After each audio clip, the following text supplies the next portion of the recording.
I was asking Esteban a few moments ago what it's like to have Zinedine Zidane, and for a football man like yourself, had you met him before? What a presence! But it signals the ambition of this team to get him on board.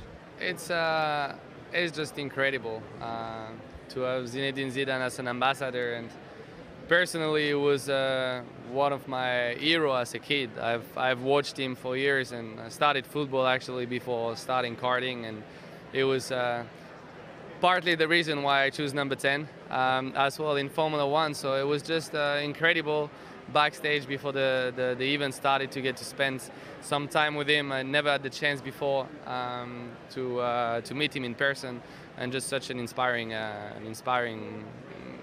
sportman and manager, and just the values that he shares, and the sort of mentality.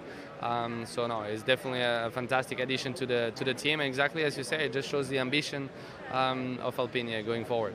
I was going to ask you about that because you've been at Red Bull and in that program, being around Enstone, what you see is coming there. Where is the project? You want to get closer to the top three. Can you see championship contention in a year or two, something like that? I can't put like a sort of timeline, but what I can say is that I've been hugely impressed with the facilities, with the human resources, just helping as a manufacturer. You just see the whole potential that there is to unlock, and I do believe in the project. I do believe it's a matter of time before we see Alpine fighting for race wins, and that's what I want. I mean, Formula One to fight at the top, work and give my absolute best to the team weekend after weekend to make that happen. Okay. What about some of the other cars we've seen thus far? Anything catch your eye? Aston Martin looked quite impressive, I thought. What else are you hearing?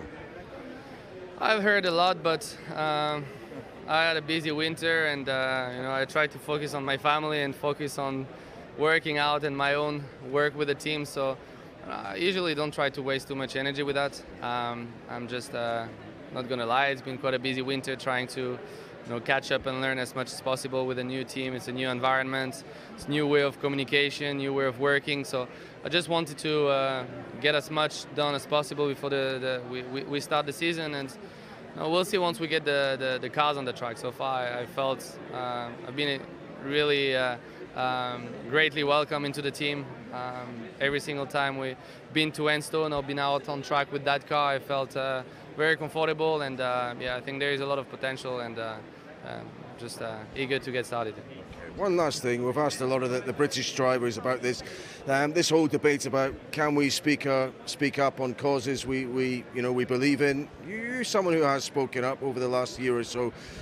Do you agree with what you've heard from your fellow drivers, that there should be that freedom? Yeah, I do agree. I think it's we all feel kind of the duty to be engaged with the community and to drive positive changes in the world. And it's our duty as public figures and the exposure we have in Formula One to drive positive changes, and to do that we got to express ourselves. So I totally agree with the comments that have been made so far.